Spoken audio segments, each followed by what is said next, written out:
Thank you so much, Mr. Chairman. One would think a Central Florida flying squirrel transnational wildlife trafficking ring would be the stuff of movies or TV, but it in fact is occurring right in the Sunshine State. And one of those enterprises was just busted just a few months ago. 10,000 traps, 3,600 flying squirrels captured. Flying squirrels are federally listed as endangered and of course protected under Florida law as well due to their habitat loss.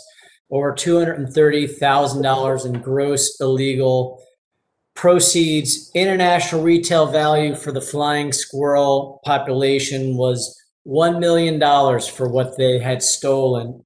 And they had tried to claim that these were bred in captivity, thereby laundering the otherwise wild Central Florida flying squirrels. We see this with alligators. We see this with turtles in Florida.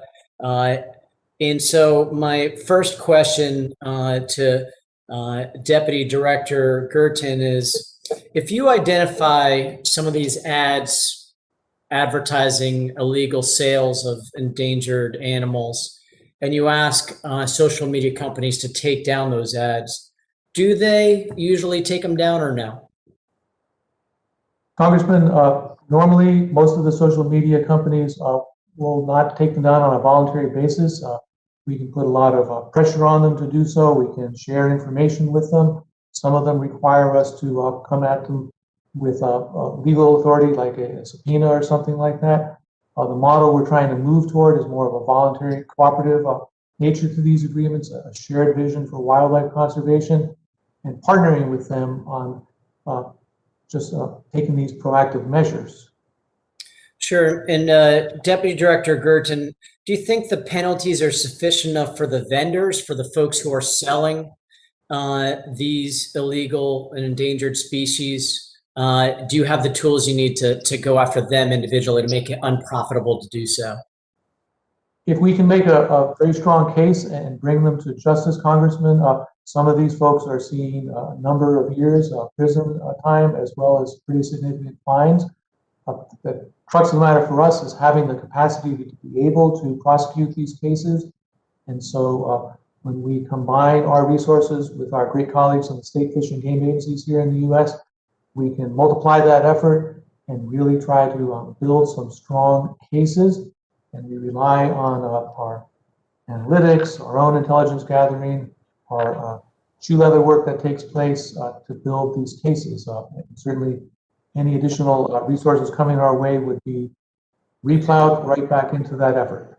Thank you. And Chairman Huffman, I know there was some curiosity over the jurisdiction over this issue. Last time I checked, we have 7 members of the Energy and Commerce Committee, also on the Natural Resources Committee, including myself. So I know there's several of us who would be willing to help work with you on this issue should it be a matter of jurisdiction. That won't stop justice from happening. My last question, Deputy Director Gerton, we had a tough winter with our manatees in Florida, still listed as vulnerable status under U.S. Fish and Wildlife Services. We had a marine mammal unusual mortality event with nearly 10% of the population loss.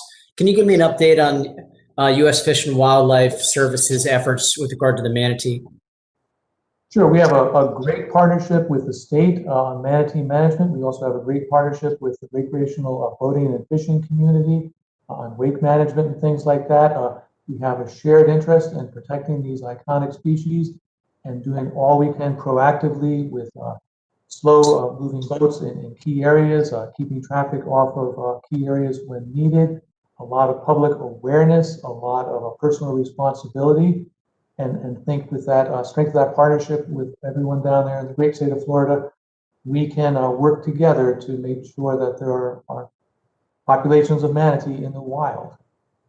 Thank you. I appreciate it, Deputy Director Gerton, and we're going to be working with you to make sure you have the funding to do it. We've had a near 10% population loss 2 years in a row. So can I count on your continued commitment to vigilance towards protecting the manatee in Florida? Absolutely, Congressman, and I hope the OMB are not listening because everyone's asking about money, and we'll take it, but our budget isn't coming up to the hill for another couple of weeks. Thanks. My time's expired. All right.